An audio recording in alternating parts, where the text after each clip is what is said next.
പള്ളിയിലേക്ക് പോവുമായിരുന്ന ക്രിസ്ത്യൻ വിശ്വാസികളെയും പള്ളിയിലച്ചന്മാരെയും കന്യാസ്ത്രീകളെയും പോലീസിന്റെ മുമ്പിലിട്ട് മർദ്ദിച്ച് വിശ്വ ഹിന്ദു പരിഷത്ത് പ്രവർത്തകർ. ജബൽപൂരിലാണ് ഈ സംഭവം നടന്നത്. രാജ്യവ്യാപകമായ പ്രതിഷേധത്തിനും പ്രതികരണത്തിനും ഇത് കാര്യമാക്കി. ജബൽപൂരിലെ മലയാളി ക്രിസ്ത്യൻ വൈദികരെയാണ് ഈ രീതിയിൽ ആക്രമിച്ചത്. അതിൽ ഏറ്റവും ദാരുണവും വിഷമകരമായ കാര്യം പോലീസുകാരുടെ മുമ്പിലിട്ടാണ്, അഥവാ പോലീസ് സ്റ്റേഷനുള്ളിൽ വെച്ചടക്കമാണ് ഇവരെ മർദ്ദിക്കുന്നതും തലയിലടിക്കുന്നതും മുഖത്തടിക്കുന്നതും ദേഹത്തടിക്കാൻ ശ്രമിക്കുന്നതുമൊക്കെ.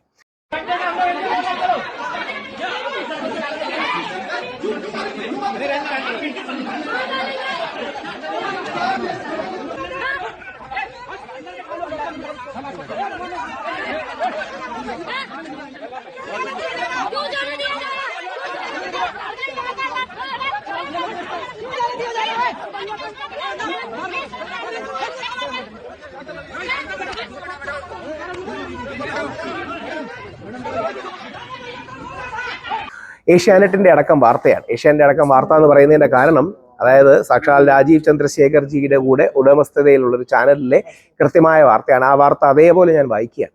പോലീസ് സ്റ്റേഷനകത്ത് ഉദ്യോഗസ്ഥരുടെ മുമ്പിൽ ചൊവ്വാഴ്ച നടന്ന ആക്രമണത്തിൽ ദൃശ്യങ്ങളടക്കം ശക്തമായ തെളിവുണ്ടായിട്ടും 4 ദിവസവും കേസെടുത്തില്ല. അങ്ങനെ 4 ദിവസവും കേസെടുക്കാതെ നടപടികൾ വൈകിപ്പിക്കുകയായിരുന്നു ജബൽപൂർ പോലീസ്. ആ ആക്രമണത്തിന്റെ ഫോട്ടോയും കാര്യങ്ങളും വീഡിയോ ഒക്കെ കൊടുത്തിട്ടുണ്ട്. ഇപ്പൊ സാമൂഹ്യ മാധ്യമങ്ങൾ അത് വൈറലാണ്. പ്രത്യേകിച്ച് മലയാളികൾക്കും, നമ്മളെല്ലാം ഈ ആത്മീയ പാതയിൽ പോകുന്നവരാണ്. അത് ഹിന്ദു പൂജാരി ആണെങ്കിലും ക്രിസ്ത്യൻ പള്ളിയിലച്ചനാണെങ്കിലും അല്ലെങ്കിൽ മൗലവി ആണെങ്കിലും ആത്മീയതയുടെ പാതയിൽ പോകുന്നവർ നമ്മൾ വലിയൊരു മൂല്യം, ബഹുമാനം കൊടുക്കാറുണ്ട്. ദില്ലിയിൽ നിന്നാണ് ദില്ലി ബ്യൂറോ റിപ്പോർട്ട് ചെയ്തിരിക്കുന്നത്. ജബൽപൂരിൽ മലയാളി വൈദികരെ വിശ്വ ഹിന്ദു പരിഷത്ത് പ്രവർത്തകർ മർദ്ദിച്ച സംഭവത്തിൽ 4 ദിവസത്തിന് ശേഷമാണ് മധ്യപ്രദേശ് പോലീസ് കേസെടുത്തത്. FIR രജിസ്റ്റർ ചെയ്തെന്നും കേസിൽ ആരെയും അറസ്റ്റ് ചെയ്തിട്ടില്ലെന്നും ജബൽപൂർ SP അറിയിച്ചു. ഇത് അവിടെ ലൈവായിട്ട് ആൾക്കാരെ കാണാം, ആൾക്കാരെ പോലീസുകാർക്ക് അറിയാം, അവരോട് സംസാരിക്കുന്നുണ്ട്. ക്യാമറയിൽ ഇവരുടെ വിഷ്വൽസ് വന്നിട്ടുണ്ട്, വീഡിയോ എവിഡൻസ് ഉണ്ട്, ഫോട്ടോ എവിഡൻസ് ഉണ്ട്. കേസെടുത്തില്ലെങ്കിൽ കോടതിയെ സമീപിക്കുമെന്ന് വൈദികർ മുന്നറിയിപ്പ് നൽകിയതിന് പിന്നാലെയാണ് നടപടി. പോലീസ് സ്റ്റേഷനകത്ത് ഉദ്യോഗസ്ഥരുടെ മുമ്പിൽ ചൊവ്വാഴ്ച നടന്ന ആക്രമണത്തിൽ ദൃശ്യങ്ങളടക്കം ശക്തമായ തെളിവുണ്ടായിട്ടും 4 ദിവസവും അങ്ങനെ കേസുകൾ എടുത്തില്ല. പോലീസ് വൈകിപ്പിക്കുകയായിരുന്നു. ആ പോലീസ് കാര്യങ്ങളിൽ വൈകിപ്പിക്കുകയായിരുന്നു. മർദ്ദനമേറ്റ വൈദികർ മുന്നറിയിപ്പ് നൽകിയതിന് പിന്നാലെ FIR രജിസ്റ്റർ ചെയ്തതായി ജബൽപൂർ SP അറിയിച്ചു. ദൃശ്യങ്ങൾ അടിസ്ഥാനമാക്കിയാണ് കേസെന്നും ജബൽപൂർ SP സതീഷ് കുമാർ സാഹു പറഞ്ഞു.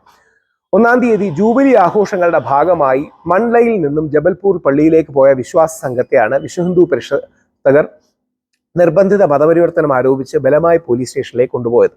വിവരമറിഞ്ഞ് വൈദികരായ father David George, father T George എന്നിവരെയാണ് സ്ത്രീകളടങ്ങുന്ന സംഘം പോലീസുകാരുടെ മുന്നിലിട്ട് മർദ്ദിച്ചത്. ഫാദർ ഡേവിഡ് ജോർജിന്റെ അടക്കമുള്ള കുറെ ഡീറ്റെയിൽസ് അതിൽ കൊടുത്തിട്ടുണ്ട്. കേസെടുക്കാൻ വൈകുന്നതിനെ കുറിച്ച് നമ്മുടെ സുരേഷ് ഗോപി സാർ പ്രതികരിക്കുകയും അല്ലെങ്കിൽ പ്രതികരിക്കാതിരിക്കുകയും ചെയ്യുന്ന കാര്യങ്ങളെക്കുറിച്ചൊക്കെ പറയുന്നുണ്ട്.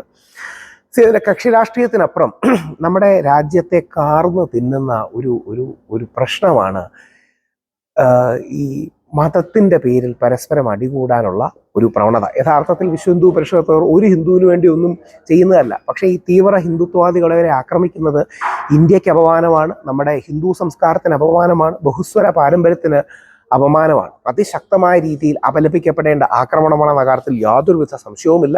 മുമ്പ് നമ്മുടെ പാലക്കാട് പോലും ക്രിസ്മസ് ആഘോഷിക്കുമ്പോൾ സമാനമായി സ്കൂളിലേക്ക് കയറി വിദ്യാർത്ഥികളെയും ടീച്ചർമാരെയും ഭയപ്പെടുത്തുന്ന അല്ലെങ്കിൽ അവരെ അധിക്ഷേപിക്കുന്ന ഒരു രംഗമുണ്ടായി. പലപ്പോഴും നോർത്ത് ഇന്ത്യയുടെ പല ഭാഗങ്ങളിൽ അങ്ങനെ ഉണ്ടാകാറുണ്ട്.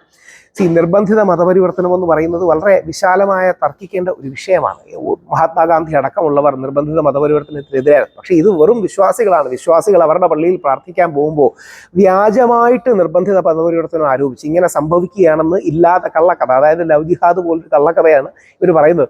ആ ലവ് ജിഹാദ്, ലാൻഡ് ജിഹാദ് പോലുള്ള കള്ളക്കഥ പറഞ്ഞ് അവരെ ആക്രമിക്കുന്നത് ദൈവത്തിന് നിരക്കുന്നതല്ല, ഇന്ത്യൻ സംസ്കാരത്തിന് നിരക്കുന്നതല്ല, ഇന്ത്യൻ ഭരണഘടനയ്ക്ക് നിരക്കുന്നതല്ല, ആർഷഭാരത് സംസ്കാരത്തിന് നിരക്കുന്നതല്ല. അതിശക്തമായ നടപടി ഈ വിശ്വ ഹിന്ദു പരിഷത്തിന്റെ പ്രവർത്തകർക്കെതിരെ ഉണ്ടാകണം.